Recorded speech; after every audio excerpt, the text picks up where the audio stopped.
جب زمین جن کے نور اور آگ سے چمکتی تھی، پتھروں میں تراشے ہوئے شہر یہ کوئی افسانہ نہیں تھا۔ آدم علیہ السلام سے پہلے یہی ان کی حقیقت تھی۔ دنیا صرف آباد ہی نہیں تھی بلکہ اس پر حکومت بھی تھی، اور حکمران خاموش چرواہے نہیں تھے، وہ آگ کے بدن رکھنے والے تھے، لمبی عمر پانے والے بادشاہ تھے۔ انہوں نے اپنی قوتوں کا استعمال کیا، غائب ہونے کے لیے، اڑنے کے لیے، مخلوق کے دلوں میں وسوسے ڈالنے کے لیے۔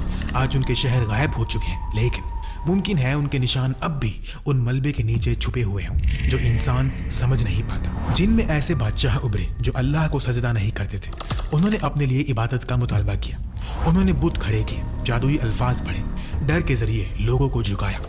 جادو ایک سودے کی چیز بن گیا، تاریک رسمیں پوشیدہ کمروں میں ادا ہونے لگی۔ کچھ کا دعویٰ تھا کہ وہ ایسے دروازے کھولتے ہیں جو بند رہنے چاہیے تھے، ایسا علم جو چھپا رہنا چاہیے تھا اب اسے سب سے زیادہ قیمت دینے والے کو بیچا جانے لگا۔ انہوں نے کمزور قبیلوں کو غلام بنایا، انہیں سپاہی اور خادم بنا لیا۔ وہ معصوم جن جو اب بھی اپنے رب کو یاد رکھتے تھے چھپنے پر مجبور ہو گئے، انہیں ان زمینوں سے نکال دیا گیا جو کبھی ان کا گھر تھی۔ تو آخر یہ سارا فساد شروع کیسے ہوا؟ ایسی بغاوت کس چیز نے پیدا کی جو اتنی طاقتور اور اتنی تباہ کر دینے والی تھی کہ فرشتوں کو بھی خوف ہوا کہ کہیں یہ سب دوبارہ نہ ہو؟ اس سوال کا جواب سمجھنے کے لیے ہمیں پہلے یہ سمجھنا ہوگا کہ آگ سے بنی یہ مخلوق کیسے گری، اور کیسے ایک ایسا جن جو کبھی آسمانوں میں تعریف پاتا تھا انسانیت کا سب سے بڑا دشمن بن گیا۔ اسلامی علماء کے مطابق وہ بالکل انسانوں کی طرح مختلف زبانیں بولتے تھے۔ ان کے شہر تصور سے پرے تھے کیونکہ وہ دوسری جہاتوں اور پہلوؤں میں رہتے تھے جو ہماری 3 بڑی دنیا سے بہت مختلف تھے۔ وہ ایک قسم کی انرجی جیسی آگ سے پیدا کیے گئے تھے جس کا کوئی عام جسمانی وزن نہیں تھا، اس لیے ان کا تصور کرنا مشکل ہے۔ کچھ جن عبادت اور اطاعت میں قائم رہے، یہ وہ نیک، خاموش اور فرما بردار تھے جو چپ چاپ رہتے تھے، لیکن دوسرے اپنے اندر جھانکنے لگے۔ انہوں نے اپنی قوت دیکھی اور اسی سے محبت کر بیٹھے۔ انہوں نے اپنی آزادی دیکھی لیکن اسے غلط سمجھا۔ وہ فرشتوں سے حسد کرنے لگے، وہ پوچھنے لگے کہ ہمیں آسمانوں میں کیوں نہیں اٹھایا گیا، ہم زمین سے کیوں بندھے ہوئے ہیں جبکہ فرشتے آسمانوں میں اڑتے ہیں۔ کچھ دل سیاہ ہونے لگے، وہ ایک دوسرے کو چیلنج کرنے لگے۔ بالکل انسانوں کی طرح انہوں نے سوچنا شروع کر دیا کہ وہ ہمیشہ زندہ رہیں گے۔ زمین پر ان کی قوموں اور تہذیبوں کے درمیان جھگڑے شروع ہو گئے، قبیلے قبیلوں کے خلاف اٹھ کھڑے ہوئے، رہنما ظالم بن گئے، بالکل انسانی حکمرانوں کی طرح۔ اسی فساد کے درمیان ایک شخص ابھر کر سامنے آیا، ایک ایسا جن جس کے پاس بہت قوت تھی اور بہت زیادہ عبادت تھی۔ اس کا نام تھا عزازیل۔ جب اس کی قوم فساد میں ڈوب رہی تھی، وہ اطاعت میں اوپر اٹھ رہا تھا، اس نے بغاوت میں حصہ نہیں لیا، وہ فرشتوں کے ساتھ کھڑا ہوا اور اسی وجہ سے اسے عزت دی گئی۔ لیکن عزازیل اپنی قوم سے اتنا مختلف کیوں تھا اور اس کی کہانی اتنے اندھیرے میں کیسے بدل گئی؟ اس کو سمجھنے کے لیے ہمیں اس جنگ کو سمجھنا ہوگا جس نے زمین کو چیر کر رکھ دیا، وہ جنگ جس نے سب کچھ بدل دیا۔ جب جن اپنی منمانی کرنے لگے، زمین پر فساد کرنے لگے، جادو ایک سودے کی چیز بن گیا، کمزوروں کو غلام بنایا گیا، اور جو اللہ کے فرما بردار تھے وہ چھپنے پر مجبور ہو گئے۔ جو دنیا کبھی آگ اور آزادی کی زندہ دنیا تھی، وہ نفس، گھمنڈ اور خواہش کی جنگ گاہ بن گئی۔ تو اللہ ان سب کو دیکھ کر غافل نہیں ہوا، فرشتے خاموشی سے دیکھ رہے تھے، دیکھتے رہے، یہاں تک کہ حکم آ گیا۔ اب زمین ایک ایسی جنگ دیکھے گی جیسے اس سے پہلے کبھی نہیں ہوئی، آگ کی مخلوق اور نور کے لشکر کی جنگ۔ ان تمام واقعات کے درمیان عزازیل کھڑا تھا۔ اس نے دیکھا کہ اس کی قوم کس طرح گناہ میں ڈوبتی جا رہی ہے۔ اس کا دل غصے سے بھر گیا، اور ایک اور چیز سے بھی، اپنے آپ کو ثابت کرنے کی خواہش سے۔ نہ صرف جن کے سامنے بلکہ فرشتوں کے سامنے بھی وہ تیار تھا کہ اپنی ہی قسم کے خلاف لڑے۔ وہ یہ دکھانا چاہتا تھا کہ آگ سے پیدا ہوئی مخلوق بھی وفادار ہو سکتی ہے۔ لیکن کیا ہوتا ہے جب کوئی بندہ یہ سوچنے لگے کہ وہ صرف بندہ نہیں رہا، وہ امتحان قریب آ چکا تھا، اور عزازیل اس امتحان کے بالکل درمیان میں کھڑا تھا۔ وہ فرشتہ نہیں تھا، وہ مجبوراً عبادت کرنے والی مخلوق نہیں تھا، اس نے خود سے عبادت کو چنا تھا اور اس میں بہت آگے نکل گیا تھا۔ صرف عبادت میں ہی نہیں، معرفات اور اللہ کی پہچان میں بھی، یہاں تک کہ کہا گیا کہ وہ فرشتوں کو درس دیتا تھا۔ اس نے اسے قابل تعریف بنا دیا، لیکن خطرناک بھی۔ آہستہ آہستہ اس نے اپنی عبادت کو پسند کرنا شروع کر دیا۔ جب فرشتے اسے ایک رہنما کی طرح دیکھنے لگے تو شاید اس جنگ نے جو اب وہ لڑنے جا رہا تھا اس کے دل میں تکبر کا پہلا بیج بو دیا۔ اللہ سبحانہ و تعالی نے اسے حکم دیا کہ ان جن کے خلاف لڑے جو فساد پھیلا رہے تھے اور اطاعت سے انکار کر چکے تھے۔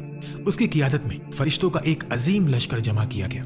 جلدی ہی وہ زمین پر اتریں گے اور یہ جنگ شروع ہوگی، لیکن جن کی تعداد بہت زیادہ ہو چکی تھی۔ ایک روایت میں آتا ہے کہ ہر 10 مخلوق میں جسے اختیار دیا گیا 9 جن تھے اور صرف ایک انسان۔ اگر آج انسانیت کی تعداد 10 ارب کے قریب ہے تو پھر ان کی تعداد 90 ارب تک پہنچ سکتی تھی، اور چونکہ ان میں سے اکثر باغی ہو چکے تھے تو ہم اندازہ لگا سکتے ہیں کہ یہ جنگ کتنی بڑی رہی ہوگی۔ ایک اور روایت میں آتا ہے کہ شیطان کی 70,000 اولاد تھی، اور ہر اولاد کی بھی 70,000 اولاد تھی۔ عربی زبان میں 70 کا عدد اکثر بہت بڑی تعداد کے لیے آتا ہے، اور چونکہ شیطان بھی جن میں سے تھا اس لیے ان کی آبادی بہت تیزی سے بڑھتی تھی۔ ان کی عمر صدیوں حتیٰ کہ ہزاروں سال تک پھیلتی تھی۔ ان کے خاندان اور قبیلے بے حد بڑھتے چلے گئے۔ یہ سب دیکھتے ہوئے جن کی آبادی اربوں میں ہونا کوئی عجیب بات نہیں تھی، لیکن ان کا سنہرا دور ختم ہونے کو تھا۔ پر ان میں سے ایک مختلف تھا، عزازیل۔ وہ دن رات نماز پڑھتا تھا، روزے رکھتا تھا، روتا تھا، سجدوں میں گرتا تھا۔ فرشتے اسے نوٹس کرنے لگے، آسمان اس کے ذکر سے گونجنے لگا۔ کہا گیا کہ کسی جن نے اس سے پہلے اتنا اونچا رتبہ حاصل نہیں کیا تھا۔ عزازیل خود بھی یہی سمجھنے لگا۔ اسے لگا کہ وہ صرف ایک بندہ نہیں بلکہ ایک مثال ہے، لیکن جب دل یہ سمجھنے لگے کہ وہ سب سے اونچا ہے تو کتنی دیر لگتی ہے اسے یہ سوچنے میں کہ اسے اور زیادہ ملنا چاہیے۔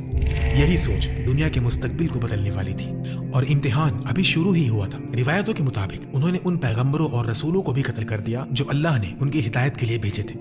ان کا فساد اور بڑھ گیا، شہر گر گئے، بادشاہ قتل ہوئے، آثار ٹوٹ گئے، اور ان کے جھگڑے اور گہرے ہوتے گئے۔ کہا جاتا ہے کہ ایک سے زیادہ نبی ان کی طرف بھیجے گئے۔ ہر بار اللہ نے انہیں ڈرایا، سمجھایا، لیکن ان کا تکبر اور بڑھتا چلا گیا۔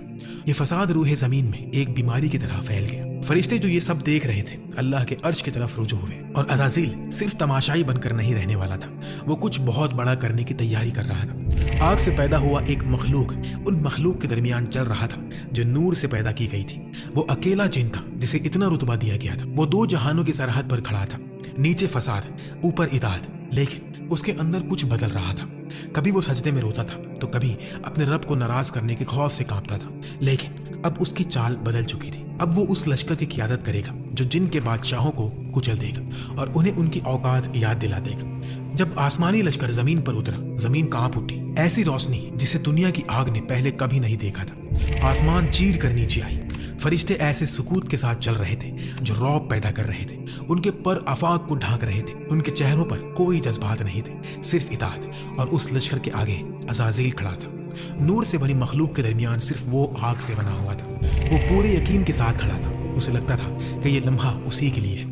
اس نے سمجھا کہ اس کی عبادت نے اسے اپنی قوم سے اونچا کر دیا ہے اور شاید فرشتوں کے برابر لا کھڑا کیا ہے، لیکن فرشتے اپنی حد جانتے تھے اور عزازیل ابھی بھی سیکھ رہا تھا۔ جب فسادی جن نے اس لشکر کو دیکھا تو وہ خوف سے کانپ اٹھے۔ پھر بھی انہوں نے سمجھا کہ ان کا جادو انہیں بچا لے گا، ان کی راکھ سے بنی ہوئی سلطنتیں قائم رہیں گی، لیکن جب اللہ کا حکم آ جائے تو کوئی قوت اس کا مقابلہ نہیں کر سکتی۔ جنگ شروع ہو گئی، آسمان گرجنے لگے، زمین پھٹ گئی، نور اور آگ ٹکرائی، پہاڑ ٹوٹ گئے، سمندر ابلنے لگے، حتیٰ کہ ہوا بھی اس غیبی جنگ کی دہشت سے لرز اٹھی۔ فرشتے ناقابل تصور قوت کے ساتھ وار کر رہے تھے، وہ سوچ سے تیز چل رہے تھے، اور اس طوفان کے مرکز میں عزازیل تھا۔ وہ ایسے لڑا جیسے کوئی جن اس سے پہلے کبھی نہ لڑا ہو۔ غصے اور نشانے کے ساتھ وہ لشکروں کو چیر کر رکھ رہا تھا۔ ہر وار کے ساتھ وہ اللہ کا نام پکارتا تھا۔ اس کی آگ نور کی خدمت کر رہی تھی، فرشتے اس کے گرد کامل نظام کے ساتھ حرکت کر رہے تھے۔ وہ کوئی الفاظ نہیں بولتے تھے، ان میں ہچکچاہٹ نہیں تھی، لیکن عزازیل اندر ہی اندر تکبر کے ساتھ گرج رہا تھا۔ شہر گرتے چلے گئے، آگ کے تخت راکھ بن گئے۔ وہ بادشاہ جو خود کو خدا کہتے تھے اپنے ہی مندروں کے نیچے دفن ہو گئے۔ ان کا جادو ٹوٹ گیا، ان کی سحر کی طاقت خاموش ہو گئی۔ زمین جو انصاف کے لیے چیخ رہی تھی اللہ کی قدرت سے پاک کر دی گئی، اور جب گرد بیٹھ گئی تو خاموشی لوٹ آئی۔ جنگ ختم ہو چکی تھی۔ جو تھوڑے بہت جن بچ گئے انہیں زمین کی گہرائیوں میں، پوشیدہ جہانوں میں، ان پردوں کے پیچھے ڈھکیل دیا گیا جو انسانی آنکھوں سے اوجھل ہے۔ آج جو جن سنسان پہاڑوں، دور دراز مقامات اور سمندروں کی گہرائیوں میں رہتے ہیں، کہا جاتا ہے کہ وہ انہی کے وارث ہیں۔ فسادی جن اب آزاد زمین پر گھوم نہیں سکتے تھے، زمین واپس لے لی گئی تھی۔ ایک نیا دور قریب تھا۔ فرشتے اپنا فرض ادا کر کے واپس آسمانوں کی طرف لوٹ گئے، لیکن ایک رہ گیا، عزازیل۔ اس کی بہادری کی تعریف کی گئی، اس کی وفاداری کو سراہا گیا، اسے عزت دی گئی۔ اس نے جنگ کی قیادت کی تھی، وہ جیت چکا تھا۔ اب وہ اپنی قوم سے اوپر کھڑا تھا، یا پھر کم از کم اسے ایسا لگتا تھا۔ اسے لگتا تھا کہ وہ اطاعت کی انتہا تک پہنچ گیا ہے۔ اس نے سمجھا کہ اس کی آگ اسے اس قابل بناتی ہے کہ وہ فرشتوں کے درمیان کھڑا رہے، لیکن اسے یہ معلوم نہیں تھا کہ ایک نئی مخلوق کی تیاری شروع ہو چکی ہے۔ یہ مخلوق نہ نور سے ہوگی اور نہ آگ سے، یہ مٹی سے ہوگی۔ اور اگرچہ عزازیل جنگ میں فتح پا چکا تھا، اس کا دل اس چیز کے لیے تیار نہیں تھا جو اب آنے والی تھی۔